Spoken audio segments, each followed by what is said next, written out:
बिस्मिल्लाहिर्रहमानिर्रहीम। सलाम लाहौर, शहर की सब बातों और सिटी एट 10 में मैं हूं आपकी मेजबान सीमत हाशमी। इस दुआ के साथ कि आपका आज का दिन अच्छे तरीके से गुजरे। मौसम की सूरत हाल पर सबसे पहले नजर डालते हैं नाज़रीन। और आज सुबह 6 बजे दर्जा हरारत 27 डिग्री सेंटीग्रेड रिकॉर्ड किया गया। 9 बजे के करीब 31 डिग्री सेंटीग्रेड और 12 बजे एक्सपेक्ट किया जा रहा है 33 डिग्री सेंटीग्रेड।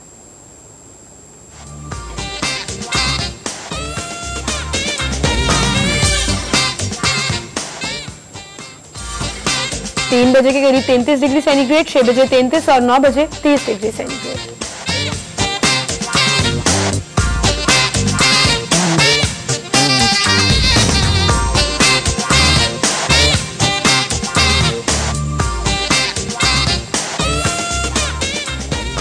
टॉप स्टोरीज की तरफ चलेंगे अब और देरी से रिफर टू की आज की हमारी लीड स्टोरी। लेस्को चीफ कैसर जमान बरतरफ कर दिए गए, मोहम्मद अनवर ने चार्ज संभाल लिया है।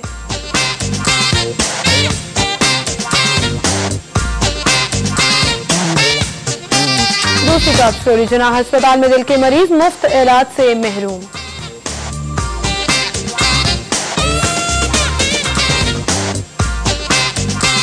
घरों से भागने वाले 10 बच्चे बाजियाब, एक मुलजिम गिरफ्तार।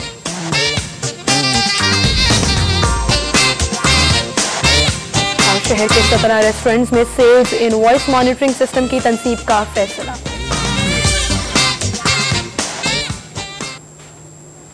ये थी हमारी टॉप स्टोरीज, इनको हम डिस्कस करेंगे। स्टूडियो में हमारे साथ सर्टिफाइड 2 के सीनियर रिपोर्टर जाहिद चौधरी मौजूद हैं। अस्सलाम वालेकुम जाहिद साहब, क्या हाल चाल है आपके?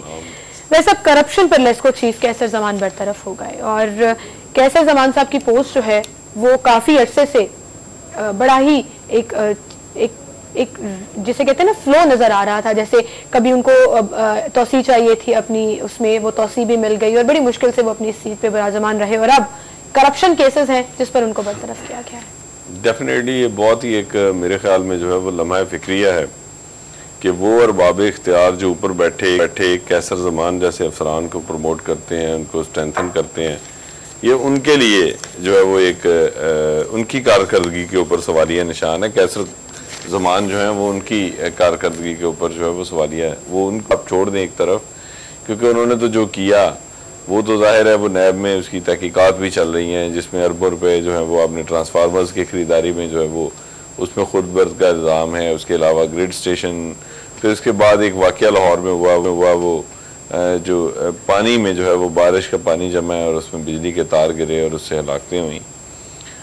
तो डेफिनेटली जो है वो हलाकतें हुई और फिर मुलाजिमीन भी करंट लगने से, मैं वही अर्ज कर रहा हूँ ना कि अच्छा फिर वो तो आए रोज के वाक़यात है ना, क्योंकि उसकी वजह की जो लेस्को के एम्प्लॉयज़ हैं उन बेचारों को तो मुझे 18-19 साल तो मुझे हो गए हैं इस प्रोफेशन में, तो ये 19 साल से ये खबर जो है वो मुस्तकिल खबर है कि इनके पास प्रोटेक्शन किट नहीं है, इनकी कोई प्रॉपर जो है वो उनको सेफ्टी मैकेनिज्म जो है वो नहीं बताया जाता, उनको उस तरह जो है वो लूप में नहीं लिया जाता, उनको उस एडवांस जो है वो टेक्निक से मुतारफ नहीं करवाया जाता, उनको जो है वो और आए रोज़ की ये वाक़यात है।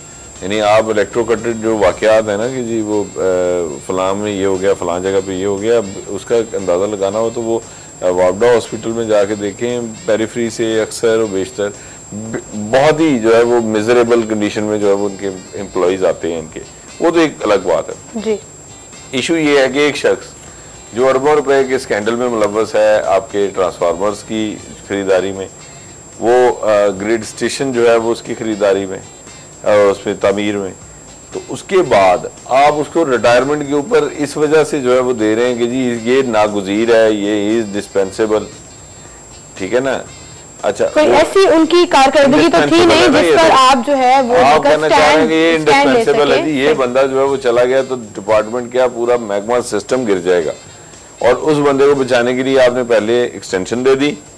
और अब जब मामला ज्यादा सामने आया है, और अब ये क्यों हटाया गया अब कैसर जमान को, क्योंकि जिस सिम्त में चीजें चलना शुरू हो गई नैब की तहकीकात में और ये सारा, तो अब ये दिखाई देने लग पड़ा उन हाथों को जो उसके पीछे खड़े थे, सही उन अरबाब इख्तियार को कि ये हम तक भी पहुंच सकते हैं। सामने आना शुरू हो गए। शाहिद सप्रा भी हमारे साथ लाइन पर मौजूद हैं, उन्हीं की ये खबर है, कल उन्होंने ही सबसे पहले ये खबर ब्रेक की थी। शाहिद सप्रा, करप्शन पर लेस्को चीफ कैसर जमान को अब बरतरफ कर दिया गया है। इससे पहले जब एक्सटेंशन का मामला था तो बहुत सपोर्ट की जा रही थी। अब जब तहकीकात नैब में चल रही हैं, चाहे वो ट्रांसफार्मर की खरीदारी हो या ग्रिड स्टेशन की तामीर हो, अब जो है वो लगता है उन बड़े बाबुओं से, जैसा कि जायद साहब भी कहते होते हैं कि बात हाथ से निकल गई और अब उनको बरतरफ करना पड़ा। आप क्या समझते हैं, जरा तफसीलात बताइएगा, क्या क्या रीजंस हैं? देखें, ये लेस्को चीफ की जब मुद्दत मुलाजमत तोसी की बात हो रही थी कि जून से ऑनवर्ड 2 माह की जब इनकी तोसी हुई और 2 माह बाद इनको टर्मिनेट कर दिया गया है, उस वक्त जो नोटिफिकेशन हुआ था मिनिस्ट्री की तरफ से वो था हुक्म सानी हुआ था कि जब तक नया परमानेंट सीईओ कंपनी को नहीं मिलेगा तब तक ये लेस्को चीफ रहेंगे। लेकिन हालात जो है वो गंभीर होते गए, जिसमें आप देख लें कि इसमें ये 41 अरब रुपए की करप्शन का केस है, जिसमें जो डिस्ट्रीब्यूशन ट्रांसफार्मर खरीदे गए उसका केसेस जो है वो नैब उसकी तहकीकात कर रही है। और रिसेंटली जो 3 ग्रिड स्टेशन जो तामीर किए गए, जिसमें सेंट्रल पार्क है, जुबली टाउन और डीएचए रहबर शामिल है, इसको मिसिंग मटेरियल की मद पे कंपनी को करोड़ों रुपए का नुकसान पहुंचाया गया। नैब ने 8 अगस्त तक इनसे रिकॉर्ड जो है वो तलब कर रखा था, उसकी तहकीकात शुरू की गई। अब ये हालात बनते जा रहे थे कि अब करप्शन जो है वो सामने आ रही थी।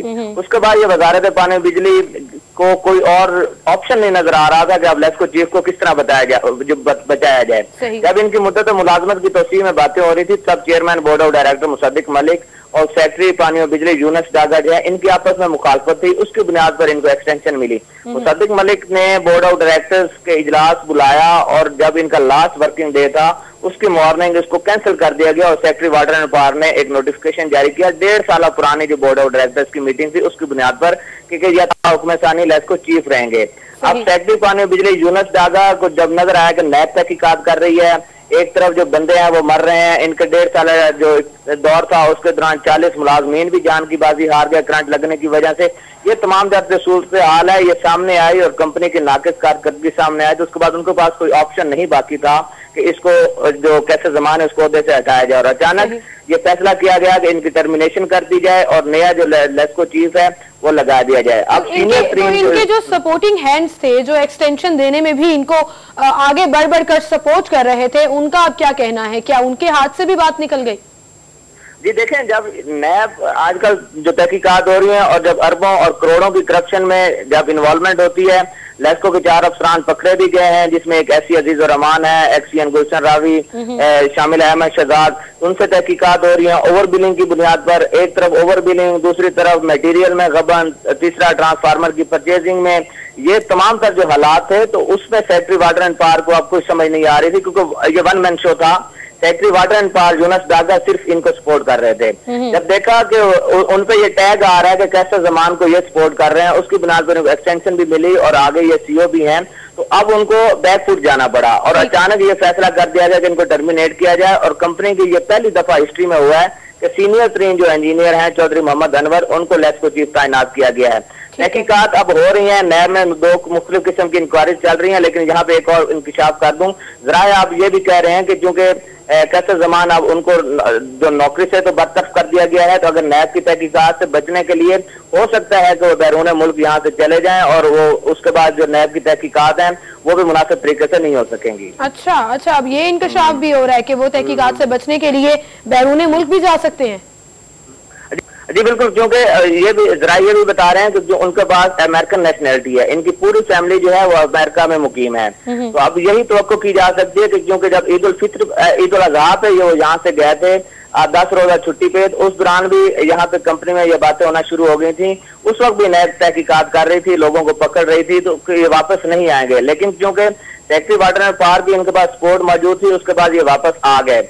अब ये हालात है कि इनको जब टर्मिनेट कर दिया गया है, फारिग कर दिया गया है कंपनी से, तो अब ये पॉसिबिलिटीज नजर आ रही हैं कि वो यहाँ से निकल जाएंगे, ताकि जो नैब तहकीकात कर रही है उसमें साबिक लेस्को चीफ भी शामिल हैं, ज़िया लतीफ, वो इस वक्त कैनेडा में मौजूद हैं। अच्छा। तो ये भी भाग जाएंगे और वो भी यहाँ से वो पहले ऑलरेडी निकल चुके हैं। ये ग्रिड सिस्टम की जो ग्रिड स्टेशन की जो तामीराती काम हुआ है उसमें जो गबन हुआ है, तो इस तरह ये निकलने में अब कामयाब हो जाएंगे। नैब अब तहकीकात अगर ये कैसे जमान निकल जाते हैं तो नैब की तहकीकात जो है मुनासिब तरीके से नहीं हो सकेंगी, क्योंकि ये अहम सीटों पर रहे हैं।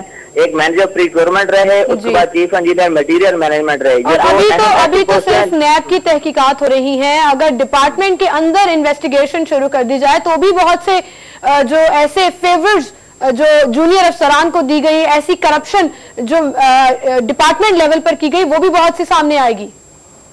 जी देखें, ये कैसे जमाने प्लानिंग की थी कि जब ये यहाँ पे आए और जो लेस्को के सीनियर तरीन जो इंजीनियर थे, जिनको चीफ इंजीनियर के ओहदे पर तरक्की दी गई और उनके काबिलियत जब उनकी यहाँ पे तैनाती होनी थी, तो सेक्रेटरी पानी और बिजली ने उनको कंपनी बदर किया सिर्फ एक बंदे को बचाने के लिए। अब उनमें से दो जो हैं वो चीफ एग्जीक्यूटिव तैनात है, एक सेस्को में तैनात है, एक हेस्को में तैनात हो गए हैं। अब दो जो हैं दोबारा लेस्को में आ गए हैं। एक खालिद सईद अख्तर, उसका प्रोजेक्ट डायरेक्टर थे जीएससी, वो अब लेस्को में आ गए हैं। और एक तारिक पाशा थे जिनको रिलीव किया गया, यहाँ से कंपनी बदर किया गया, वो अब दोबारा आ गए। अब वही लॉबी जो है सीनियर इंजीनियर्स की दोबारा आ रही है। अब ये तवक्को की जा सकती है कि इनके जाने के बाद अगर वो सीनियर इंजीनियर यहाँ पे कंपनी में आकर बैठते हैं और मुनासिब तरीके से काम करते हैं तो कंपनी का इमेज जो है बेहतर हो सकता है। अगर बेहतर होगा और हालात भी शायद बेहतर हो जाएं और कुछ सहूलियात जो है वो आवाम को भी मिलना शुरू हो जाए। बहुत शुक्रिया, शाहिद सिप्रा हमारे साथ मौजूद थे। बहुत ही डिटेल में ज़ाहिर साहब उन्होंने तफसीलात बताई, अंदर की क्या कहानी है, अब मजीद आगे क्या होने का इंकशाफ है वो भी उन्होंने किया। इस पर मैं पॉइंट ऑफ व्यू लूंगी। मुझे एक ब्रेक की तरफ चलना है। नाज़रीन, एक ब्रेक लेते हैं, ब्रेक के बाद दोबारा हाजिर होंगे।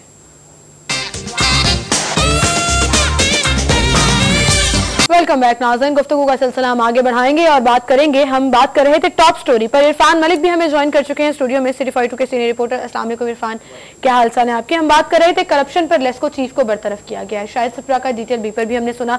ज़ाहिर साहब आपका पॉइंट ऑफ व्यू मैं लीसू की, लेकिन इरफान आपसे हम स्टार्ट करेंगे कि बरतरफ कर दिया गया, अब नैब में तहकीकात हो रही है। अब नया इंकशाफ भी किया है शाहिद सिप्रा ने कि हो सकता है, चूंकि जो एक्स लेस्को चीफ है वो अमेरिकन नेशनल है, सो हो सकता है कि वो बैरून मुल्क चले जाएं, फिर तहकीकात का वही हो जो हमेशा से होता है। सीमल, मैं तो इस पे ये कहूँगा कि ये करप्शन सिर्फ लेस्को में नहीं है। आप अपना कोई भी सरकारी इदारा उठा के देखें, वहाँ पे आपको इस तरह की काली भेड़ें हर जगह पे नजर आएंगी। और यहाँ पे सिर्फ बात है कि लेस्को चीफ को नैब ने इसको बरतरफ कर देना, इसको हुकूमत ने बरतरफ कर दिया, सिर्फ ये इसका हल नहीं है। इस पे प्रॉपर इनके नैब के कितने भी केसेस देख लें आप, जो भी बड़े बड़े ऐसे मगरमच्छ जो हैं वो पकड़े जाते हैं, उसके बाद क्या होता है कि कुछ दिनों के बाद ट्रायल होता है, ट्रायल के बाद वो लोग बेल आउट हो जाते हैं और केस जो है, फाइलें जो हैं वो किसी एक अंधेरे कोने के अंदर वो दबी रह जाती हैं। लेकिन बात यह है कि अगर आप इन लोगों को आपने पकड़ा है, इन लोगों को ओहदों से हटा रहे हैं, तो इनका प्रॉपर ट्रायल हो, उसके बाद इनको सजाएं मिले और इतनी इबरतनाक सजा हो कि उसके बाद कोई हिम्मत ना कर पाए कि इस तरह दोबारा करप्शन करने की। लेकिन सजा कैसे हो जब कानून में इतनी रिलैक्सेशन है कि अभी से ये बातें होना शुरू हो गई, कल शाम को वो बरतरफ हुए और अभी से ये बातें होना शुरू हो गई कि शायद वो अमेरिका चले जाएं और फिर वापसी का कोई चांस नजर नहीं आता। इरफान साहब तो जो ना मलिक साहब बादशाह आदमी है कि जी इस तरह हो जाए, ऐसे हो जाए। देखिए ऐसे नहीं होता, पहली और बुनियादी बात। दूसरा, इन्होंने कहा जी वो काली भेड़ें, अब काली नहीं, अब तो काली, पीली, नीली, पता नहीं किस किस रंग की भेड़ें जो है वो मौजूद हैं और सिर्फ काली तक महदूद नहीं है जी। और ये जहाँ तक कैसर जुमान साहब का ताल्लुक है, इनको जो फारिग किया गया, तो जिस तरह हम पहले बात कर रहे थे, ये कोई एहतसाब नहीं होने जा रहा, ना ये एहतसाब होना है। हाँ, ये उन जो है वो हाथों तक जो है वो उन हाथों का दिखाई दे जाना नैब को या किसी अदारे को या कहीं पे भी, तो वो के मुताबिक तो ये नजर आ रहा है कि कैसर जुमान को सीन से हटा के तो वो हाथ जो है वो अपने आप को प्रोटेक्ट करेंगे, खुद सेव करेंगे अपने आप को। ये अरबाब इख्तियार जो इस सारे मामले में पीछे रह के मुलव्वस थे, वो अब अपने वो नेकनामी और वो जो अपनी जो एक वो जो मोतबर बने हुए हैं उसको प्रोटेक्ट करना, उसको इंटैक्ट करना भी तो उनका काम है ना। बाकी रह गई बात एहतसाब की, तो ये मलिक साहब ने कहा कि ये जी एहतसाब होना चाहिए। सर कौन करेगा, किसका करेगा और किस लिए करेगा, ये तीनों सवाल हैं। ये इसका जवाब दे देंगे ये क्यों होगा।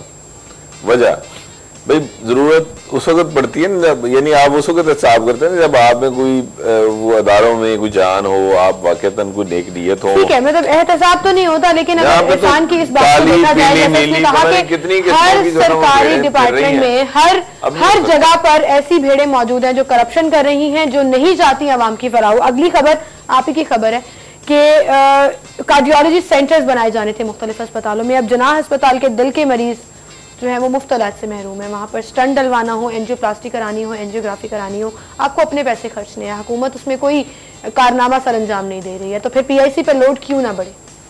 डेफिनेटली, और ये इसी वजह से जो है वो PIC में लोड ज़्यादा है कि ये देखें ना जनाब का ये जो सेंटर है वहाँ पे कोई ऐसी चीज़ नहीं है जो PIC में है वहाँ पे नहीं है। PIC में 2 कार्डियक यूनिट हैं, वहाँ पे 1 कार्डियक यूनिट है। PIC में 2 कार्डियोलॉजी के प्रोफेसर हैं, वहाँ पे 1 है। पूरा यूनिट है, नीचे एसोसिएट AP डॉक्टर्स मौजूद हैं, सारा कुछ है।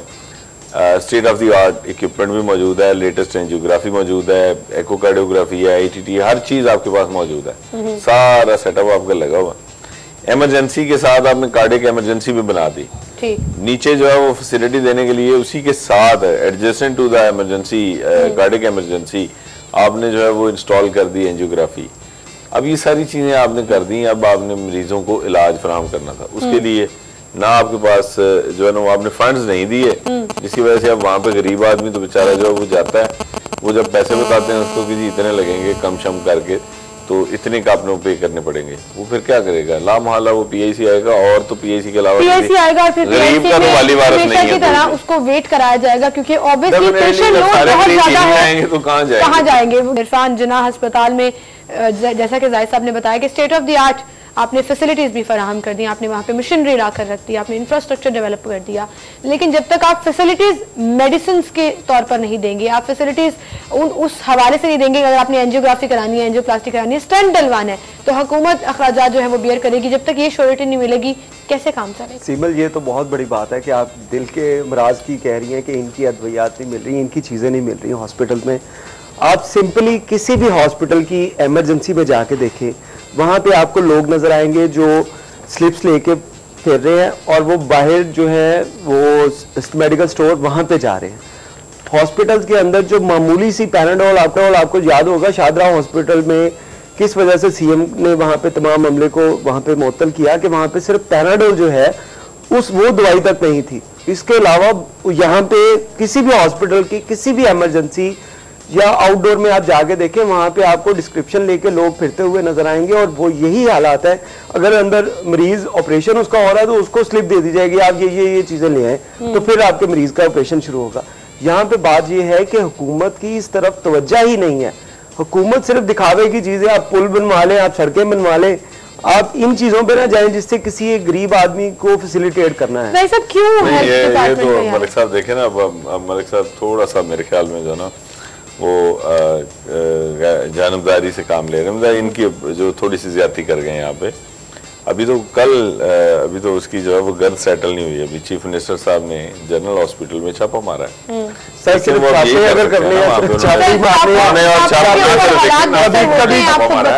उन्होंने सफाई खुद चेक की है वहाँ पे, उन्होंने वॉशरूम वहाँ पे खुद चेक किया। अभी भी जाके देख लें हालात को, इतने काबिले जिक्र और वज़ीर आला को सब हर हॉस्पिटल की चाबी दे दें, गेट खोले, आगे जाके सफाई करे और जाके ये कर ले, फिर सारा काम वज़ीर आला से करना।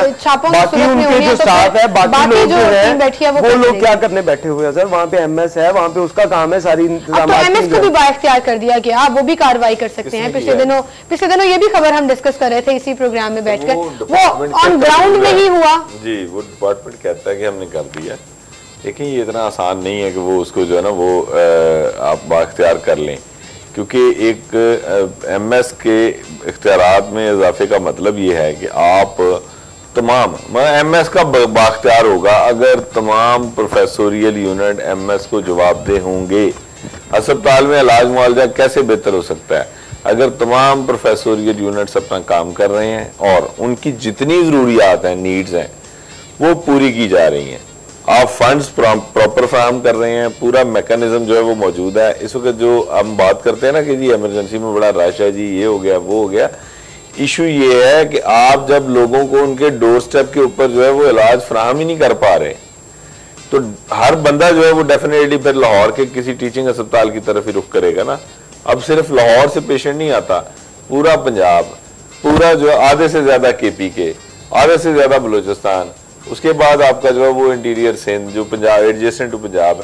आप ये देखें कि कितनी दूर दूर से आपका जो साउथ है उसको एक हॉस्पिटल है जी निश्तर, वहाँ पे वो केटर करते हैं। दिल के मरीजों को वो नहीं केटर करते, और इसी तरह पीड्स वाले जो है उनको वो केटर नहीं करते। अब वहां से पेशेंट चलता है वो लाहौर आएगा।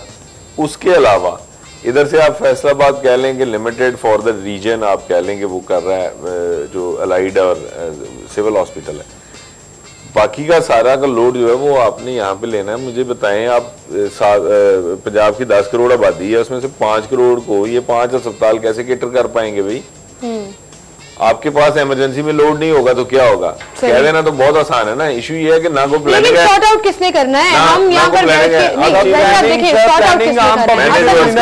अंडरस्टैंडिंग की कि चीफ मिनिस्टर को ये यूं छापे मार के और सफाइयां खुद चेक करने की बजाय मुतलका जो हुकाम है उनको बुला के ये पूछना चाहिए कि उनकी प्लानिंग क्या है। किसी को आज तक ये पता है कि यहाँ पे जो है वो दिल के मरीज कितने हैं? किसी को पता है डिपार्टमेंट को कि यहाँ पे? सर आप एक बात बताएं, आप हेल्थ पीट करते हैं, इरफान आप भी इसमें जरूर मुझे बताइएगा कि क्या कभी जब हेल्थ से रिलेटेड पॉलिसी बनाई जाती है, कोई भी नया जो है वो हुक्म मैं कहूंगी नाजर किया जाता है इन अस्पतालों के ऊपर, क्या इन स्टेक होल्डर से पूछा जाता है, उन डॉक्टर से पूछा जाता है जिन्होंने ग्राउंड रियलिटी पर उस पॉलिसी को इम्प्लीमेंट करना होता है? अच्छा, इस पे ना मैं थोड़ा सा एड ऑन करूंगा कि आजकल हो ये रहा है कि महकमा सेहत जो है ना वो रोड मैप वालों के हाथों में है। ये रोड मैप एक जो है वो नई तर्ज की जो है वो एक अफसरशाही आई है। ये तमाम के तमाम जो है वो मम्मी डैडी हैं माजरत के साथ के जो लम से इधर उधर से इन अदारों के पड़े हुए हैं, जिनका हेल्थ से कोई ताल्लुक नहीं है। ना ये डॉक्टर है, ना इन्होंने कोई पढ़ा हुआ है, ना इनको पता है पब्लिक हेल्थ होती क्या है।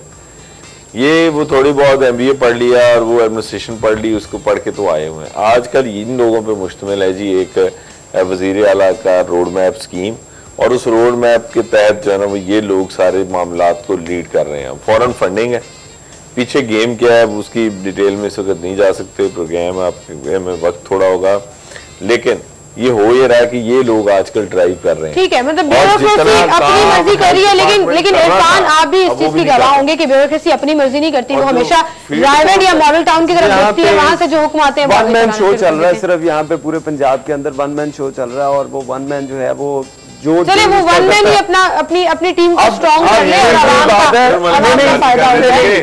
शो तो चल रहा है ना सीमन देखे, ये शो जो है वाकई एक बंदा जो है वो अगर हॉस्पिटल में जाए वहाँ पे उसे नजर आए कि यहाँ पे लोगों को अद्वियात नहीं मिल रही, यहाँ पे सफाई का प्रॉपर इंतजाम नहीं है, उसके बाद एक्शन हो, तो बाकी जो इंतजामिया है वो किस लिए रखी हुई है? या इन सबको निकाल दे, ये सब लोग फ्री बैठे हुए हैं, लोगों के जो टैक्सों के ऊपर बोझ बने हुए हैं, सारा यहाँ का आवाम का पैसा खाई जा रहे हैं, इन लोगों को घरों में बिठा दे, फिर वज़ीर आला ही आके सारा कुछ कर ले। अगर उसी ने सारा कुछ करना, ये लोग इसलिए बैठे तो आप किसी को दे नहीं सके, लेकिन अभी हेल्थ मिनिस्ट्री के अलावा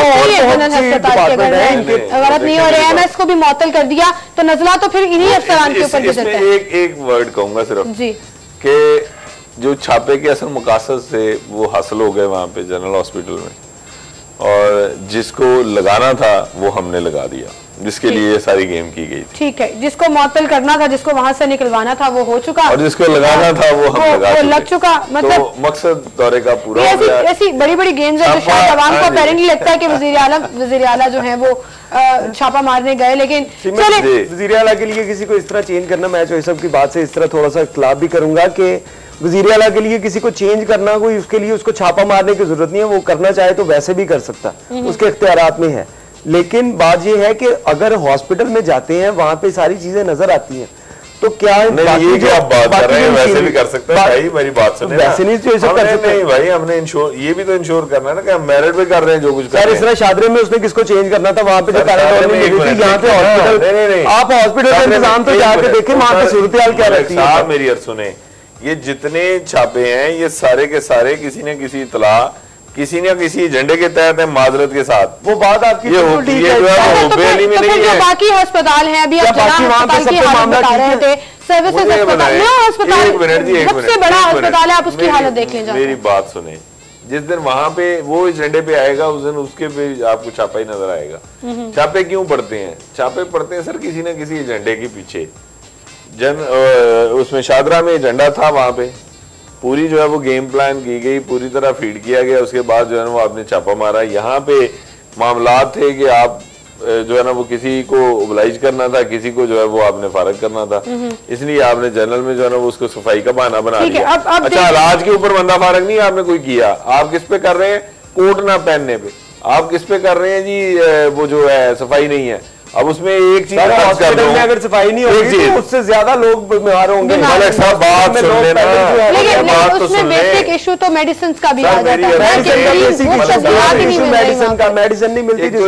ये प्रॉब्लम है मलिक साहब का, ये बात किसी की ना सुनते भी नहीं है तो समझते तो बिल्कुल नहीं है। मसला ये है कि अगर हॉस्पिटल में मुझे ये बताएं कि मैं गया हूँ वहां पे, मैं बीमार हूँ भाई, मुझे इलाज चाहिए, मेरी प्रायोरिटी इलाज है, भले मुझे आप खड़ा करके बैठ के कोई सब इलाज नहीं होता जब आपको बात समझाने वाली भी चाहिए। दूसरा नहीं, लेकिन नेग्लेक्ट नहीं कर सकते, that is another point. Hospital में सफाई सबसे अहम चीज है। जो आप पीआईसी में जाके देखें, आपको अभी भी हर जगह पे ऊपर कॉकरोच नजर आएंगे।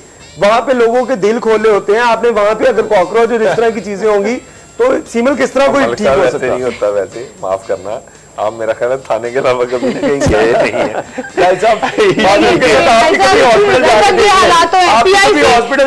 कदरे बेहतर है, ऐसी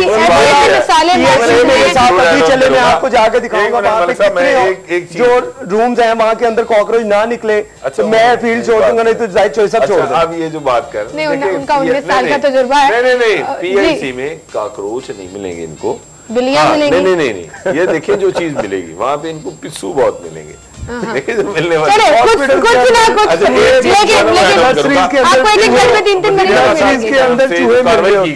जनरल में, उसमें जो एक चीज बड़ी इंपॉर्टेंट है वो जरूर बताना चाहता हूँ ताकि जो देखने वाले उनको जरूर पता हो। एक डॉक्टर को इसलिए मुअत्तल कर दिया गया जो गाउन नहीं पहने हुए था।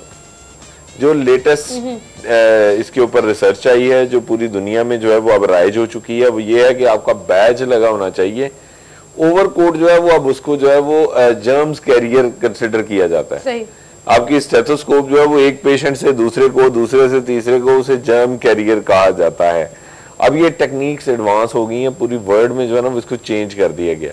तो अब वहां पे ओवरकोट जो है ना वो व्हाइट कोट जो है वो डॉक्टर अब दौरान ड्यूटी नहीं पहनता, सिर्फ उसने अपने नाम का टैग अपने जो है ना वो सीने पे सजाया होता है। वो उसमें वो यूं कह लेंगे वो लगा होता है, या कढ़ाई के साथ वो उसकी वो किट के ऊपर जो है वो लिखा होता है उसका नाम।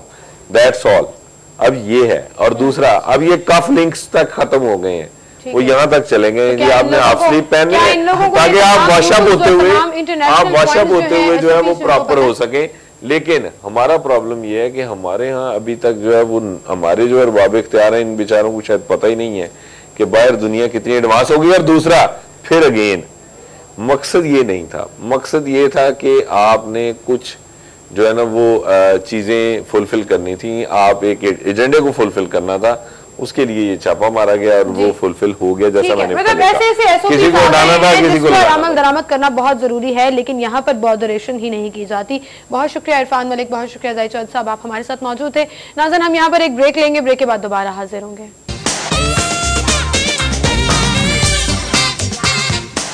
और अब मुख्तलिफ सेल्स और प्रमोशंस आपको बताएंगे बचत बाजार में।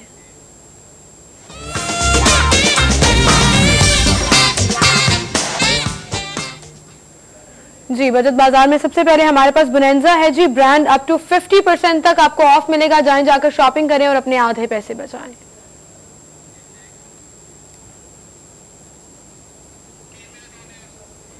नेक्स्ट है जी स्टोनेज। स्टोनेज पर आपको अप टू 50% तक ऑफ मिलेगा।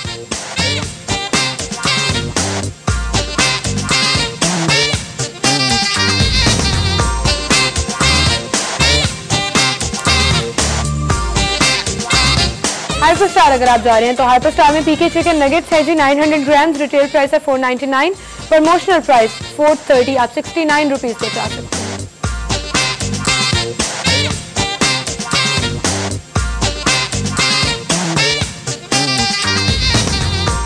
नेस्ले एवरीडे डेयरी पाउडर है 1 kg, retail price 725, promotional price 659, आप 66 रुपीज बचा सकते हैं।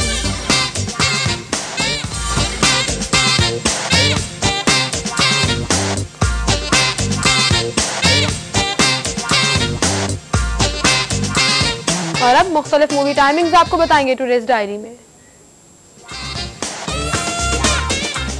जी, टुडेज डायरी में सबसे पहले हमारे पास सुल्तान मूवी लगी हुई है 10:15 बजे रॉयल पाम मॉडी 2 में और 3:15 बजे वोक टावर सुपर सिनेमा 1 में। अगली मूवी है हमारे पास जेसन बॉर्न, जो कि हॉलीवुड पर छा चुकी है और बॉक्स ऑफिस पर कब्जा जमा चुकी है। बहुत बिजनेस कर रही है जी। 5:30 बजे और 10:30 बजे लगी हुई है सिनेस्टार आईमैक्स में, 9:15 बजे और 11:15 बजे वोक टावर सुपर सिनेमा 1 में।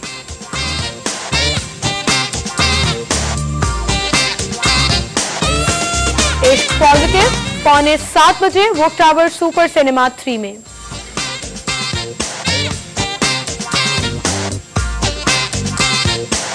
द शैलोज 1:30 बजे रॉयल पाम ऑडी 3 में, 5 बजे वोक टावर सुपर सिनेमा 3 में।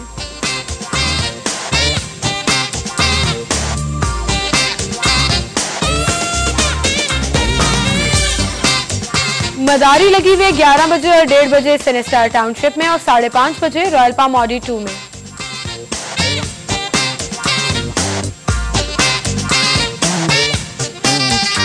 स्टार ट्रैक बियॉन्ड 3 बजे और 8 बजे सिनेस्टार आईमैक्स में।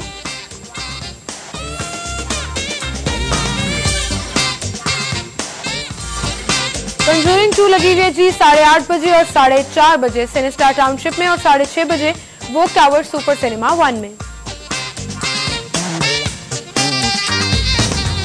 और इसी के साथ नाज़रीन यहां पर एक ब्रेक लेंगे। ब्रेक के बाद आप अना यूसुफ से हेडलाइंस जानेंगे और उसके बाद प्रोग्राम में दोबारा हाजिर होंगे।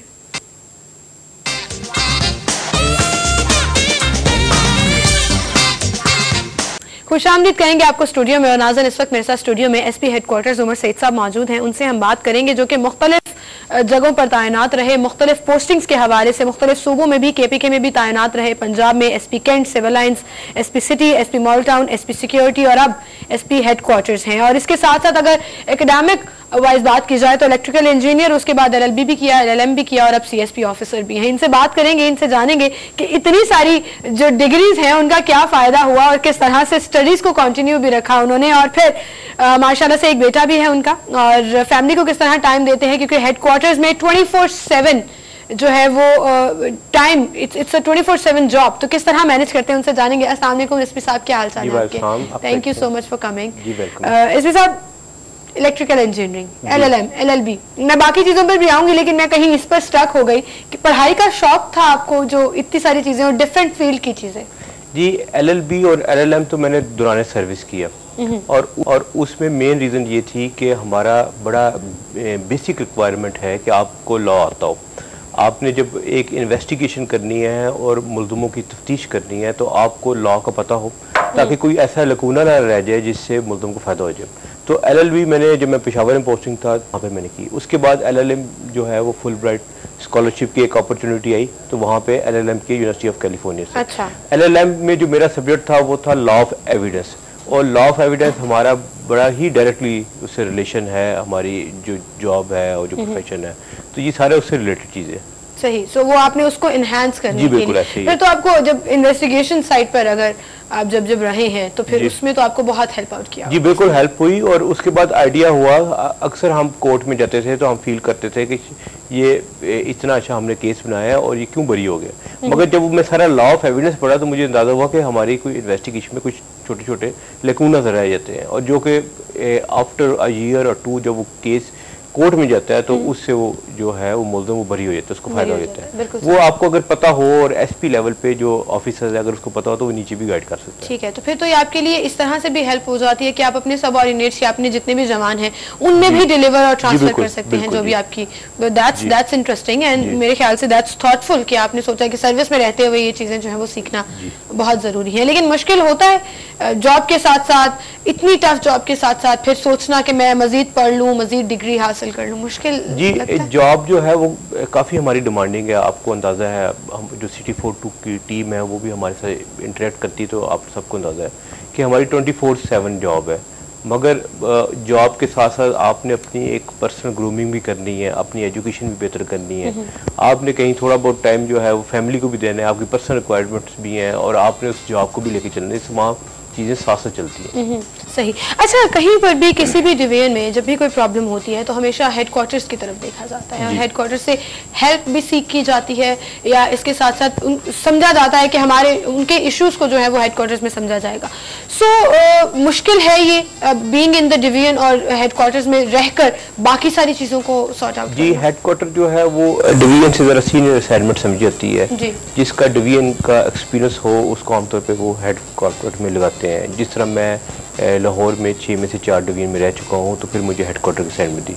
मुझे पता है कि जो एसपी डिवीजन्स के हैं उनको क्या प्रॉब्लम्स आ रही है, उनको अगर नफरी की ज़रूरत है, लॉजिस्टिक की ज़रूरत है, जैसे मुहर्रम का इवेंट आ गया, 21 रमज़ान आ गया, इस तरह के तमाम इवेंट्स में मुझे उसका आइडिया है कि वो किस तकलीफ से गुजरे और उनको क्या क्या सपोर्ट चाहिए, तो मैं इस चीज़ को अंडरस्टैंड कर सकता हूँ और फिर मैं वो सारा भिजवाता हूँ। सही, क्योंकि यू बीन देयर, सो आपने वो सारी चीज़ें, सारे इश्यूज फेस किए हैं। अच्छा, अक्सर ऐसा होता है कि जब आप खुद एसपी किसी डिवीजन के थे तो आपको लगता होगा कि हेडक्वार्टर्स में ये चीज़ें रिक्वायर्ड हैं, यहाँ पर इस डिवीजन में ये मसला है, इस डिवीजन में ये चीज़ कम है। सो अब आप खुद हेडक्वार्टर्स में है तो आपको अंदाजा होगा कि फला डिवीजन में ये मसले हैं, फिर उनको क्यों नहीं सॉर्ट आउट किया जाता प्रायोरिटी के बेस? जी, उसमें प्रायोरिटी अब हमने रखी है। जैसे हमारी पहली प्रायोरिटी है civil line division. Civil line में माल रोड आती है, सब तमाम जलसे जुलूस होते हैं। फिर जब मुहर्रम और सफ़र का महीना शुरू होता है तो हमारी प्रायोरिटी सिटी डिवीजन बन जाता है। सिटी में क्योंकि तमाम जितने भी हैं जुलूस हैं, मजालिस हैं, वो सिटी डिवीजन में।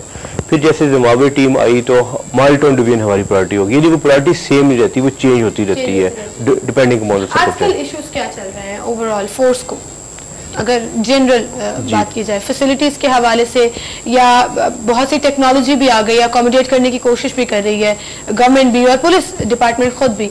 सो आजकल क्या इश्यूज जो हैं वो प्रायोरिटी पर चल रहे हैं? प्रायोरिटी पे इश्यूज ये है कि एक सिक्योरिटी थ्रेट जो है वो तो एक कंसिस्टेंट थ्रेट पुलिस को रिसीव होती रहती है। जैसे आप देखें वाघा बॉर्डर पे ब्लास्ट हुआ तो हम परसीव नहीं कर सकते थे, ये कोई भी नहीं कर सकता था कि इस तरह की जगहों पे भी दहशतगर्द हमला करेंगे। फिर इधर गुलशन इकबाल में हुआ, तो इस तरह की तमाम जो सॉफ्ट टारगेट्स हैं, फिर स्कूलों में एक थ्रेट आ गई। यानी हमारे मुसलसल एक थ्रेट खत्म होती है तो दूसरी शुरू हो जाती है और हमें अंदाजा नहीं कि एनिमी जो है वो किस किस सॉफ्ट टारगेट पे भी कर सकता है। जैसे गुलशन इकबाल है, वहाँ पे बच्चे खेल रहे थे, वहाँ पे भी ब्लास्ट हुआ, तो कोई बंदा ये नहीं परसीव कर सकता कि इतने मासूम बच्चों की भी कोई जान लेगा। तो हमारा ये है कि वो थ्रेट उस तरह वो आगे उसमें चलती रहती है। थ्रेटनिंग पॉइंट से अमन अमान की सूरत हाल जो है वो थोड़ी कॉम्प्लिकेट हो जाती है, तो क्या इसके लिए सर्च ऑपरेशंस किए जाते हैं, क्या स्ट्रेटजीज अपनाए जाते हैं? इसमें जी सर्च ऑपरेशंस भी करते हैं और उसमें इंटेलिजेंस की शेयरिंग भी होती है, इंटेलिजेंस मीटिंग्स होती हैं, शेयरिंग होती है। जो लोग ऑलरेडी हमने पकड़े हैं उनकी इंटेरोगेशन करते हैं, उनसे मजीद लिंक्स मिलते हैं, उनसे मजीद इंटेरोगेशन के बाद हम उनका नेटवर्क तक पहुंचते हैं। और बाकी सर्च ऑपरेशन है, वैसे पुलिस की प्रेजेंस है, जैसे आपने डॉल्फिन और पीरू को देखा कि उनकी प्रेजेंस से बड़ा फर्क पड़ता है। और जो हमारे एग्जिट एंट्री जो नाके हैं, जो पिकेट्स लगी हुई हैं, हम उनको भी देखते रहते हैं। सही, मतलब उन चीजों को भी जो है वो मलूज़े खातिर रखा जाता है। सो अभी अगर हम देखें बाकी शहरों की निस्बत अमन अमान की सूरत हाल काफी कंट्रोल है, लेकिन जितने भी लाहौर के एंट्री और एग्जिट पॉइंट्स हैं उनको किस तरह से सिक्योर किया जा सकता है? एंट्री और एग्जिट पॉइंट्स जो हैं लाहौर के, उसमें एक तो वहाँ पे हमने परमानेंट पिकेट्स लगाई हुई है। वो जो परमानेंट पिकेट्स है वो 15 के करीब हैं, वहाँ पे उनको मैन किया हुआ है और वहाँ पे जितने भी हमारे जवान मौजूद हैं उनको प्रॉपर हमने एमुनिशन, हमने वेपन वो ट्रेन करके उनको भिजवाया। फिर वो कोशिश ये की है जो बेस्ट हमारे पास हैं जवान वहाँ पे हम लगाएं। अब एक हम मजीद उसमें कर रहे हैं कि ये कल ही DIG ऑपरेशन ने और CCP ने वो कंप्लीट करवाया कि जो कैमराज हैं वहाँ पे हम इंस्टॉल करें, ताकि जो भी कोई गाड़ी आती है उसके हम उसका जो है उसको व्यू कर सकें और उसके बाद जो हमारी परफॉर्मेंस है डफरी की वो भी हम दे सकें। सही। अच्छा, ये जो सेफ सिटी प्रोजेक्ट है ये कब तक मुकम्मल हो जाएगा, जहाँ पर हजारों की तादाद में कैमराज लगेंगे और फिर कैमरोज की क्वालिटी के ऊपर भी सवालिया निशान है? जी, सेफ सिटी जो प्रोजेक्ट है ये सबसे पहले तो क्योंकि लाहौर में आ रहा है, ये जो अभी तक हमारे पास इंफॉर्मेशन है उसके मुताबिक ये मुहर्रम जो आ रहा है उससे पहले वो एक फेज का कंप्लीट होगा, ये 2-3 फेजेस में होगा। इसका फायदा अगेन वही चीज़ होगी कि हमारे पास हर चीज़ जो है वो रिकॉर्ड होगी।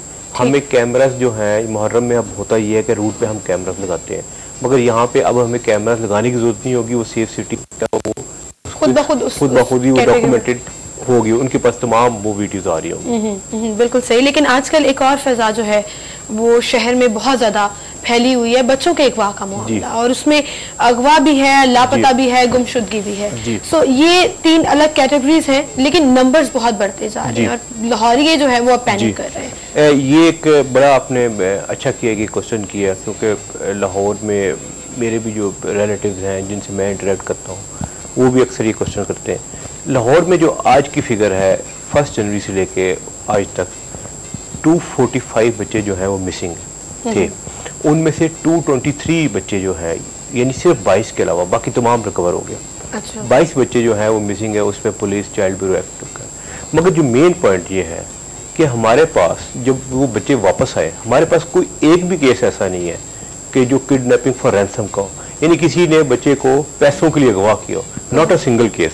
और ये मैं बड़ी जिम्मेदारी से बात कर रहा हूँ। हमारे पास केसेस क्या है कि अगर किसी वालिदैन ने डांटा, बच्चा वहाँ से चला गया, कहीं स्कूल से वो रन अवे हो गया, इस तरह के केसेस हैं। 1-2 केसेस ऐसे हैं जिसमें बच्चे एबनॉर्मल थे और उनकी प्रॉपर केयर नहीं की गई, उनको रास्ता भूल गए, वहाँ से हो गए, कोई दरबार से मिसिंग हो गया, ये केसेस हैं। इसमें मेन बात ये है कि ये सिर्फ एक क्रिमिनल फिनोमिना नहीं है, ये एक सोशल फिनोमिना है। लेकिन एसपी साहब, इसमें ऐसे बच्चे भी हैं, अभी पिछले दिनों जो रक्शे से एक माजूर ही वो बच्चा था लेकिन जंजीरों में जकड़ा हुआ था, तो ऐसे माफियाज भी हैं जो इन बच्चों को इस्तेमाल करते हैं, चाहे वो गदागरी की सूरत में हो या चाहे वो बेचने की सूरत में हो या खुदा ना खास्ता उनके ऑर्गन्स बेचने की सूरत में। फिर इस तरह जब आप सोचने पे आते हैं तो 1000 चीजें आपके जहन में। मगर जो इस वक्त पैनिक जो है, जो आम जब आप पब्लिक से इंटरेक्ट कर, जो पैनिक है वो है कि शायद ये पैसों के लिए अगवा हो रहे हैं। मैंने जिस तरह आपको बताया कि अगवा बराए तवान का एक केस भी हमारे पास नहीं आया, कोई एक केस भी ऐसा नहीं है जितने बच्चे हैं कि जी अवान के किसी ने तवान मांगो। ये बाकी जो है उसमें सोशल रीजंस मौजूद है। अब कुछ माँ बाप की जिम्मेदारी है, कुछ सासा की जिम्मेदारी है, कुछ पुलिस की जिम्मेदारी है, कुछ बाकी इदारों की जिम्मेदारी है, वो तमाम ने मिलकर इकट्ठे होकर इसका कुछ सद्देबाब करना है। लेकिन अभी जितने भी मतलब अभी रिसेंटली जो केसेस सामने आए हैं, अभी भी एक बड़ी तादाद बच्चों की मौजूद है जो लापता है। सो उसके लिए पुलिस क्या सोच रही है? सिर्फ सोशल इशू के ऊपर डालकर या पेरेंट्स के ऊपर बात डालकर तो नहीं छोड़ी जा सकती है? उसमें मुख्तलिफ हमने चीजें की हैं। एक तो हमने जिस तरह आपको बताया पिकेट्स पे, हम जो एंट्री एग्जिट पिकेट्स है वहाँ पे हम कैमरा लगवाए हैं, ये कल ही कंप्लीट किया। दूसरा हमने ये काम किया है कि इसकी एक अवेयरनेस कैंपेन चलाई है और जो हेल्पलाइन नंबर्स हैं उनको दिए पब्लिक तक, ताकि अगर कोई भी इंफॉर्मेशन आए पुलिस तक पहुंचे। तीसरा जो रिलेटेड सिस्टर एजेंसीज है, जिस तरह चाइल्ड ब्यूरो है, उनके साथ हम कांटेक्ट में, अगर उनके पास कोई इन्फॉर्मेशन। अच्छा, ये भी पिछले दिनों कहा जा रहा था कि चाइल्ड प्रोटेक्शन ब्यूरो के साथ कोऑर्डिनेशन नहीं है पुलिस डिपार्टमेंट की, क्योंकि बहुत से ऐसे बच्चे थे जिनको पुलिस ढूंढ रही थी, FIR दर्ज थी, लेकिन वो चाइल्ड प्रोटेक्शन ब्यूरो के अंदर थे। जी, वो रिसेंटली बेहतर हुई है, इम्प्रूव हुई है। इसके अलावा कुछ जैसे शराइन से हमारे पास इतला थी कि दाता दरबार है, इस तरह के पॉइंट है, वहाँ से बच्चे अगवा होने की इतला थी, तो वहाँ पे भी हमने सर्च ऑपरेशन कराया है। उसके अलावा जो रेलवे स्टेशन के पास है वहाँ से, क्योंकि ये भी है कि कुछ बच्चे जो हैं जो कम उम्र हैं वो लेबर भी कर रहे हैं, तो उन होटलों से भी हमने चेक कराया, यानी उसमें पुलिस जो है पूरी तरह एक्टिव है। बिल्कुल सही। लेकिन अभी पिछले दिनों बादामी बाग के इलाके के हवाले से कहा जा रहा था कि सबसे टॉप ऑफ द लिस्ट जो इलाका जा रहा है वो बादामी बाग है, जहाँ से बच्चे जो है वो मिसिंग हो रहे हैं। मैं ये नहीं कहूँगी कि अगवा हो रहे हैं, गुमशुदा हो रहे हैं, चले इस तरह से कह लें, लेकिन वहाँ पर एक फैक्टर ये भी है कि बहुत बड़े बड़े ट्रक्स जो हैं वो लाहौर में दाखिल भी होते हैं, जाते भी हैं। सो अगर उनमें छुपा के कोई बच्चे को बाहर ले गया, क्योंकि आपने कहा कि 22 बच्चे अभी भी ऐसे हैं जिनका कोई पता नहीं, तो 22 भी कोई छोटी तादाद नहीं है, 22 खानदान है जिनके बच्चे मिसिंग हैं। सो हमारे पास कोई ऐसी टेक्नोलॉजी मौजूद नहीं कि आप स्कैनिंग कर सके, ह्यूमन प्रेजेंस का पता लग सके कि अगर ट्रक बाहर जा रहे हैं या इस तरह की चीजें बाहर जा रही है तो प्रॉपर चेक एंड बैलेंस जो है वो जी। लाहौर में आप देखें ट्रैफिक का जो फ्लो है कि हज़ारों गाड़ियाँ, ट्रक जो है लाहौर में एंटर होते हैं और उसी दिन चले जाते हैं, उसमें एक एक चीज को फिजिकली पॉसिबल नहीं। I agree, ह्यूमनली पॉसिबल नहीं है। इसको अगर हमने कंट्रोल करना है तो इसको लोकल लेवल पे करना है, इसमें करना है तो आपकी हेल्प से करना है, चाइल्ड ब्यूरो की हेल्प से करना है, बाकी जितनी सिस्टर एजेंसीज हैं उनकी हेल्प से करना है। उसमें ये सिर्फ नाकों पे चेक कर लेना ये एक मेथड जरूर हो सकता है, मगर ये कोई परफेक्ट सोल्यूशन नहीं है। वो सब के साथ मिलकर ही हमने इसमें चलना है। और इसी के साथ यहाँ एक ब्रेक लेंगे, हमारे साथ रहिएगा।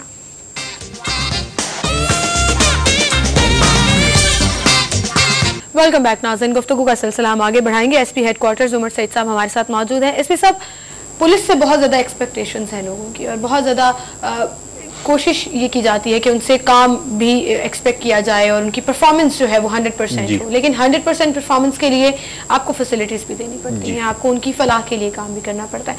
सो पुलिस जवानों के लिए, उनकी फलाह के लिए क्या प्रोजेक्ट्स किए जा रहे हैं? जी, बड़ा इम्पोर्टेंट टॉपिक है कि आप किसी भी कल्चर को चेंज करना है तो सबसे पहले उसकी वर्किंग एनवायरनमेंट बेहतर करें।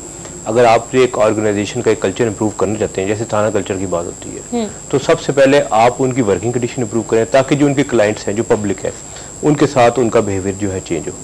हमने इसी सिलसिले में कुछ प्रोजेक्ट्स किए जिसमें हमने इनको एक मेस बना के दिया। जो मेस है वो इस स्टैंड का बनाया कि वहाँ पर पिछले दिनों जब बड़ा खाना हुआ, हमारे सीनियर ऑफिसर्स भी आए, तो वहाँ पे वो भी बैठ के खा सकते हैं, यानी वो एयर कंडीशन मेस है और तमाम फैसिलिटीज़ है। इसी तरह एक शिकायत आती थी कि जो हमारे जो मुलाजिम है उनका वजन ज़्यादा है, वो फिजिकली फिट नहीं, तो हमने उनको एक जिम्नेजियम बना के दिया। जिम्नेजियम का मकसद ये है कि वो 24/7 जो है खुला है, वो किसी वक्त वो आ सकते हैं और फ्री है, और वहाँ पे वो एक्सरसाइज कर सकते हैं।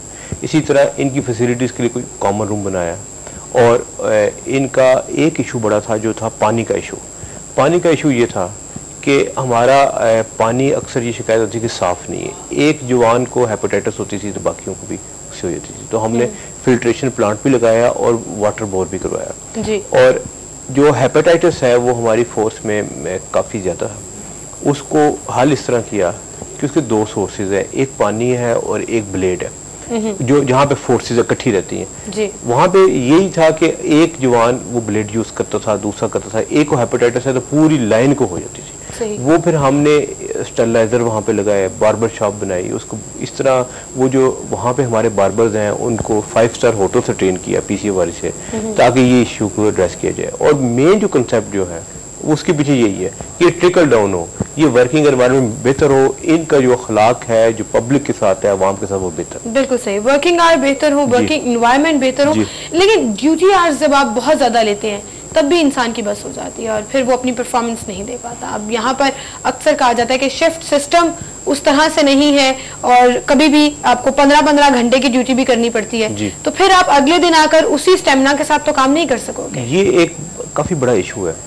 उसमें जिस तरह मैंने आपको बताया कि जैसे स्कूलों की थ्रेट आई हमें 16 दिसंबर 2014 को जब APS में वाक़या हुआ, उसके बाद लाहौर में भी आपको पता है वो थ्रेट आना शुरू होगी। अब स्कूलों पे हमारी ड्यूटी चलेगी, फिर जब वाघा बॉर्डर पे ब्लास्ट हुआ तो फिर हमें इस तरह के जो पॉइंट्स हैं वहाँ पे भी थ्रेट आई, फिर गुलशन इकबाल के बाद फिर हमने पार्कों में ड्यूटी, यानी हमारा जो काम है वो बढ़ता चला जा रहा है। वो अब ये सिचुएशन आ गई है कि कोई भी जगह जो है उसमें आपकी ड्यूटी होनी चाहिए। रमज़ान बाजार है, ईद के दिन है, या आगे 14 अगस्त आ रही है, हर जगह अब नफरी तो वही है, वही लोग हैं। अब डेफिनेटली ये है कि उनकी 8 घंटे से ज़्यादा हो गई है और ये वाकई एक इशू तो है कि आप उनको ओवर टाइम काफ़ी करना पड़ता है। सही, तो फिर उसको किस तरह से कट डाउन किया जाए, कम किया जा सके, कोई सोल्यूशन, कोई स्ट्रेटजी है? उसके पीछे स्ट्रेटजी ये है कि कुछ फोर्सेस हमने रेज किए, कुछ तो हमारी रिक्रूटमेंट जारी हो। एक डॉल्फिन फोर्स जो है वो रेज होगी, जो पीरू फोर्स है वो रेज होगी। ये 2 फोर्सेस रेज होने के साथ हमारे जो थाने में पेट्रोलिंग का बर्डन है वो कम हो गया, क्योंकि वो डॉल्फिन जो है वो अपनी ड्यूटी कर रही है, तो जो थाने वाली गाड़ी है वो कोई और काम भी कर सकती है। डॉल्फिन मौजूद है, पीर मौजूद है। एक तो हमने ये किया।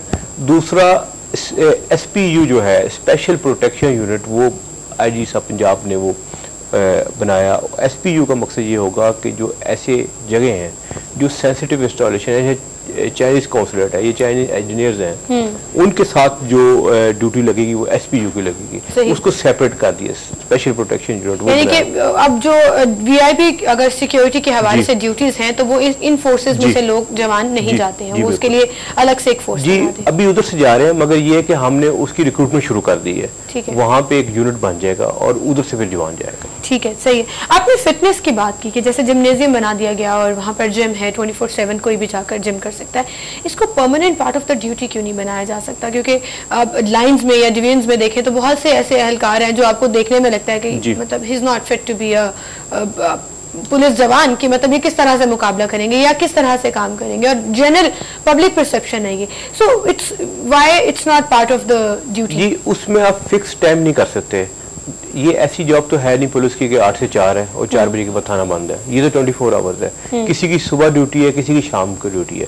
हमारे पास जो रिजर्व हैं, जो लाइन में हम रिजर्व करते हैं, किसी भी ऐसी अनटूवर्ड इंसिडेंट कोई हो जाता है उसके लिए जो हम रिजर्व रेज करते हैं, उसके लिए हमें फिक्स किया है कि आपने 1 आवर जो है वो जिम में एक्सरसाइज कर रही है, उनके लिए फिक्स है।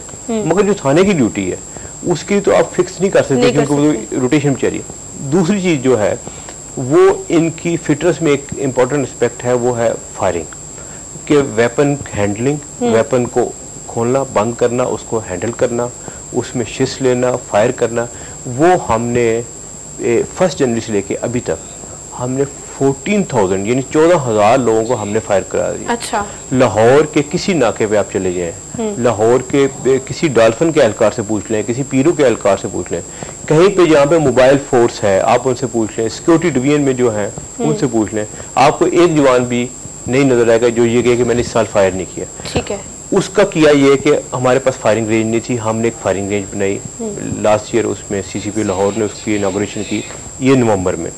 और उसके बाद सीसीपी और डीआईजी ऑपरेशन के विजन के मुताबिक हमने कोशिश की कि तमाम जवानों को करवा दें। अब 14,000 हमारा तकरीबन 50-60% जवानों को हमने करवा दिया। सही। अब हम थानों में और वो उन ड्यूटी की तरफ जा रहे हैं जो जरा मोबाइल नहीं, जिनका ये बहुत जरूरी भी होता है। अगर आउट ऑफ प्रैक्टिस भी हो जाए, आपने अगर पिछले साल की थी और इस साल नहीं की तो भी बहुत फर्क पड़ता है परफॉर्मेंस में, और आपको वो चीज जो है वो इन प्रैक्टिस रहना बहुत जरूरी हो जाता है। जी, हमारा जो इसमें विजन ये है कि हम हर 6 महीने में एक दफा पूरी नफरी को फायर करवाएं ताकि वो इन प्रैक्टिस रहें। बेशक उनसे 10 जो है वो फायर करवाएं, ज्यादा ना करवाएं, डिपेंडिंग ऑन द एमिनेशन, मगर करवाएं जरूर ताकि वो उसमें रहे। क्योंकि पहले जो था उसमें अनफॉर्चुनेटली क्योंकि हमारे पास रेंज नहीं थी तो वो डिले हो रहा था। मगर अब ये है कि कोई भी पॉइंट ऐसा नहीं है जहाँ पे आप विजिट करें, कोई भी जिस तरह कोई भी जवान ऐसा नहीं है जिसने फायरिंग की इस प्रैक्टिस में जो है वो हिस्सा ना लिया। अच्छा, खेल के मुकाबले जो है उस हवाले से पुलिस की बहुत सी टीम्स जो है वो मुख्तलिफ डिपार्टमेंट्स में, मुख्तलिफ गेम्स में बहुत परफॉर्म भी करती हैं और अच्छा फिटनेस का मुजाहरा भी किया जाता है। सो अभी 2-3 सालों से खेलों के मुकाबले नहीं हो रहे लाइन में, इसकी क्या रीजन है? जी, ऐसा नहीं है, मुकाबले हुए हैं, मगर जिस तरह ये जो 3-4 महीने इसमें हमने नहीं करवाए, उसका ये है कि उसमें मौसम को भी देखना होता है, ड्यूटीज़ को भी देखना होता है। मगर हमने इस साल फरवरी में जिस तरह हमने कबड्डी का करवाया, उससे पहले हमने जूडो का कंपटीशन कराया, वेट लिफ्टिंग का कराया, रेसलिंग करवाया, वो हम करवाते रहते हैं। अभी क्योंकि ये बारिशों का सीज़न है और ये ज़रा ड्यूटीज़ भी ज़्यादा है, तो आफ्टर अ मंथ जब मौसम बेहतर होता है हम दोबारा इसको करवाएंगे। और वो मैं समझता हूँ कि हमारे लिए बड़ा ज़रूरी है कि वो एक एंटरटेनमेंट रहती है जो लोग देख रहे हैं, जो जवान हमारे देख रहे हैं। दूसरा ये एक बड़ा हेल्दी कंपटीशन है और उनकी फिजिकली फिट भी रहते हैं। जिस तरह जिम्नेजियम वगैरह वो यूज़ करेंगे तो इसको रेगुलर बेसिस पे करवाएंगे। रिसेंटली हमने बैडमिंटन कोर्ट जो है वो लाइन पे बनाया, उसका इनॉग्रेशन करवाई, वो उसके भी कंपटीशन जो है वो भी करवाने के। बिल्कुल सही, बिल्कुल सही। अच्छा, आप तो जब से हेडक्वार्टर्स में आए, इसका मतलब कि डिवीजन की निस्बत ऑब्वियसली लोड ज्यादा बढ़ जाता है और काम भी ज्यादा होता है, एडमिनिस्ट्रेटिव काम बहुत ज्यादा होता है। सो टाइम मैनेज किस तरह से करते हैं, फिर फैमिली को किस तरह टाइम देते हैं? जी, वो कहते हैं ना, मुश्किलें मुझ पर पड़ी इतनी कि आसान हो गई, तो आप उसमें यूज टू हो जाते हैं कि जब ये प्रॉब्लम्स आते हैं तो आप उस लाइफ के यूज टू हो चुके होते हैं। तो ये जो डिवीजन में या हेडक्वार्टर का, तो हम उस रंग में जो है ना डाल के हैं। अच्छा। पुलिस का कलर है, यानी हम यूज टू हो गए हैं कि कभी दिन को ड्यूटी आ गई, कभी रात को आ गई, घर वाले भी यूज टू हो गए, वो भी इस तरह यूज टू हो चुके हैं। मगर बीच में ये होता है कि कुछ हमारे जॉब में कुछ ऐसे मोमेंट्स आ जाते हैं जिसमें काम का लोड कम होता है, जिसमें कुछ पीसफुल दिन आ जाते हैं, उसमें आप डेफिनेटली आप फैमिली को टाइम दे सकते हैं। फैमिली को टाइम दे सकते हैं। अच्छा, फैमिली की तरफ से वैसे कंप्लेन की जाती है क्योंकि most of the time peace days जो है वो लाहौर में नहीं आते और आपको पता है हर वक्त कुछ ना कुछ हो रहा है, कुछ ना कुछ हैपनिंग हो रही है। ये जो आपने क्वेश्चन किया, ये हर पुलिस ऑफिसर का डायलेमा है। आप 4-5 पुलिस अफसर बैठे हैं तो वो यही बात करेंगे, वो यही कहेंगे कि फैमिली के ये कंसर्न्स है। मगर ये इसके साथ साथ चलना है क्योंकि ये भी काम किसी ने करना है। जो पुलिस का काम है या हॉस्पिटल का काम है, ये वो काम है जो इमरजेंसी बेसिस पे ये किसी ने तो करना है। सही। तो जब आप ये करते हैं तो आप कोई ना कोई चीज कंप्रोमाइज करते हैं। आपका उसको आप टैकल किस तरह करते हैं कि ये पुलिस का जो है ये सेल्फ रिवॉर्डिंग है। जब आप किसी गरीब आदमी की मदद करते हैं तो वो आपको दवाई देता है, तो आपको एक सेल्फ रिवार्डिंग जो है वो एक फीलिंग आती है। बिल्कुल सही, बिल्कुल सही। अच्छा, आजकल एक और कैंपेन चल रही है, मैं चाहूंगी कि हम उस पर भी बात करें, जो वन वेलिंग के हवाले से कानून साजी की जा रही है। आजकल 2 साल की कैद और जुर्माना भी मुख्तस किया गया है। क्या आपको लगता है कि इस कानून साजी से वन वेलिंग रुक जाएगी? I mean, do you think that is the only reason solution? It can be one of the many steps. ये एक स्टेप है और आई फील कि बड़ा ये पॉजिटिव स्टेप है, मगर इसके साथ साथ जो बाकी काम भी हैं, जैसे अब कुछ डेज हैं, कुछ होते हैं जिसमें वन विलिंग ज़्यादा होती है। मिसाल के तौर पे 14 अगस्त है, इस पे वन विलिंग ज़्यादा होगी। सर, मिसाल के तौर पे सैटरडे संडे, हर मंडे को मैं ये खबर जरूर डिस्कस करती हूँ कि सैटरडे संडे ये है, ऐसी छुट्टियाँ आ जाती हैं। ईद की चांद रात है, उसमें अब पुलिस ने क्योंकि हमारा ईद के दिनों में, जैसे पिछली ईद गुजरी तो हमारा बड़ी सीरियस थ्रेट थी ये पार्क वगैरह की, तो क्योंकि लोगों ने पार्कों में जाना था तो हमारा फोकस ज़्यादा हो रहा। अब साथ साथ अब हमने इस तरह स्ट्रेटेजी बनाई है कि 14 अगस्त को कि हम इस पे भी फोकस करें, और वो लॉस भी आ रहे हैं। फिर दूसरी चीज़ ये है कि अवेयरनेस कैंपेन दें।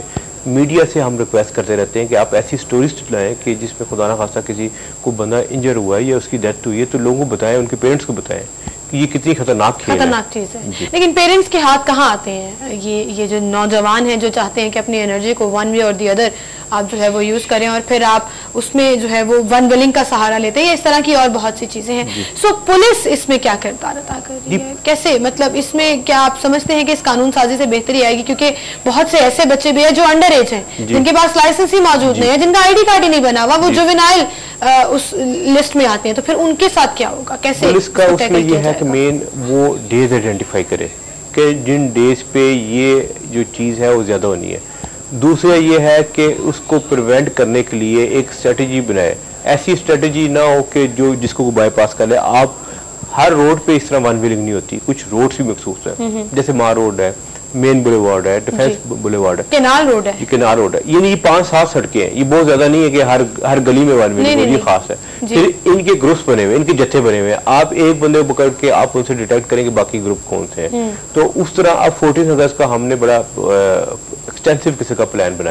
कोशिश की जाएगी कि इस तरह के वाकया जो है जिस तरह बाकी ड्यूटीज हैं, जिस तरह पार्क ड्यूटीज है, जिस तरह बाकी सिक्योरिटी है। सर, रेंटे बाइक कितना किरदार अदा करती है इस पे? रेंटे बाइक वालों से भी हमने, जो हमारे डिवीजन एसपीज हैं, उन्होंने उनके साथ भी मीटिंग की है कि जी ये आपने, अगर कोई बंदा इस तरह वन व्हीलिंग में कोई इंजर होता है या पकड़ा जाता है और बाइक इधर से ली जाती है, तो हम उससे भी पूछेंगे। बिल्कुल सही। अच्छा, इन दी एंड कोई मैसेज जो आप लाहौरियों को देना चाहें, क्या मैसेज? जी, मैसेज जो लाहौरियों को हम देंगे वो ये कि पुलिस एक कौमी इदारा है और आप इसकी रिस्पेक्ट करेंगे, और हमारी जो है जिन हालात में हम काम कर रहे हैं, जैसे मेरे अपने ऑफिस में खुद कुछ हमला हुआ पिछले साल पुलिस लाइन में, आज भी जब मैं उधर से गुजरता हूँ तो वो जो जवान शहीद हुए उनके साथी वहाँ पे ड्यूटी पे खड़े हैं।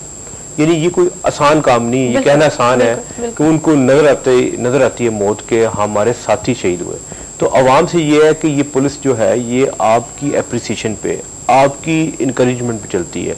हमारे 270 जवान शहीद हैं, उनकी हमारे ऐसा नहीं है कि तमाम आप कहें कि जी टोटली जो पुलिस है वो बिल्कुल साफ शफाफ ही है, उसमें इश्यूज हैं, मगर आप उनकी कुर्बानी में देखें तो आपकी एप्रिसिएशन के साथ, आपकी हेल्प के साथ हमें चलना है। बिल्कुल सही। आवाम की हेल्प और एप्रिसिएशन और कोऑर्डिनेशन के साथ ही चीजें जो हैं वो बेहतर हो सकती हैं, और ये चीज बहुत ज्यादा जरूरी है। और थैंक यू सो मच तशरीफ लाए। Good luck for all the projects and specially 14 अगस्त के लिए गुड लक के आई होप अमन अमान की सूरत हाल जो है वो इंशाल्लाह जो बेहतर रहेगी। और उसके साथ साथ ये जो नौजवान है, ये जो सलेंसर उतार देते हैं बाइक्स के और जो वन व्हीलिंग करते हैं, आप सुन लें, स्ट्रेटेजी बना ली गई है, स्ट्रॉन्ग प्लान बना लिया गया है, और इस दफा जो है वो मेरे ख्याल से बजाय इसके कि आप सड़कों पर वन व्हीलिंग करें और सलेंसर उतारकर उधम मचाएं, आप पाकिस्तान के लिए कुछ करें। आप सोचिए कि आपने अपने करियर के लिए, अपने फ्यूचर के लिए क्या करना है जिसमें आप पाकिस्तान को सपोर्ट कर सकें। और फिर एसपी साहब, मैं आप ही को कहूंगी कि पेरेंट्स को भी रिक्वेस्ट कर दें कि बच्चों पर नजर रखें, क्योंकि ये भी बहुत जरूरी होता है जी। ये पेरेंट्स का इसमें बड़ा कलीदी किरदार है। और जिस तरह मैं अभी बात भी कर रहा था कि जिस तरह आपने अपनी चीज़ों को संभालना होता है, आपका कोई मोबाइल है तो आप इंश्योर करते हैं कि मोबाइल आपके पास रहे, इसी तरह आपके जो बच्चे हैं आपने उनको भी साथ साथ ग्रूम करना है, उनको भी बताना है। पुलिस का डेफिनेटली एक रोल है और वो रोल अपना प्ले करेगी, मगर पेरेंट्स ने भी वो जिस तरह बच्चों के अगवा की बात हुई, ये वन विलिंग की बात हुई, तो पेरेंट्स का एक बड़ा इंपॉर्टेंट रोल है, टीचर्स का बड़ा इंपॉर्टेंट रोल है, मीडिया का बड़ा इंपॉर्टेंट रोल है। तो ये तमाम जो स्टेक होल्डर्स हैं उनको अपना अपना किरदार अदा करना पड़ेगा। Thank you so much for coming. इसी के साथ नाज़रीन हम भी एक ब्रेक की तरफ चलते हैं, ब्रेक के बाद दोबारा हाजिर होंगे। आगे बढ़ेंगे और आपको गैर मुल्की करेंसी रेट्स बताएंगे माल के हाल में।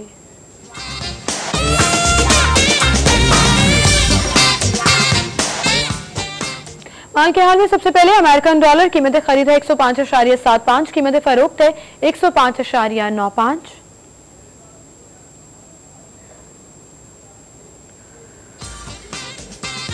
पाउंड स्टर्लिंग कीमत खरीद है 140, कीमत फरोख्त है 140.7।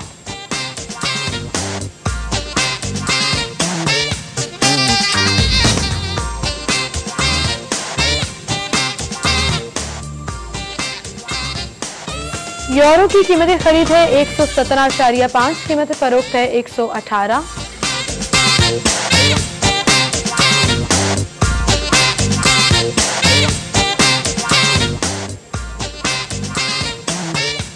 सऊदी रियाल कीमत खरीद 28.1, कीमत फरोख्त 28.25।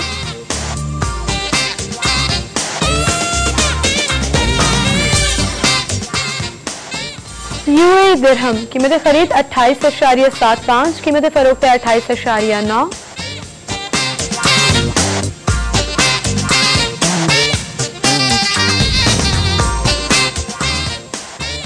कुवैती दिनार कीमत खरीद 345.5, कीमत फरोख्त 348।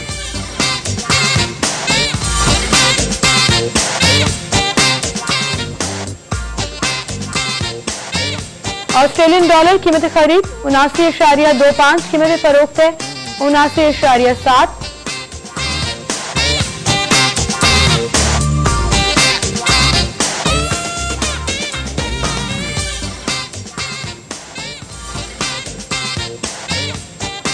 जापानीज येन कीमत खरीद 1 रुपया, कीमत फरोख्त 1.03।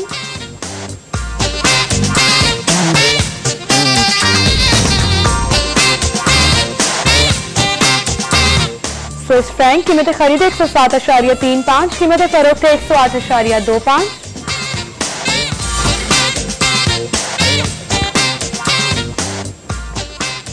और सबसे आखिर में कनेडियन डॉलर कीमत खरीद 81.5, कीमत फरोख्त है 82.05।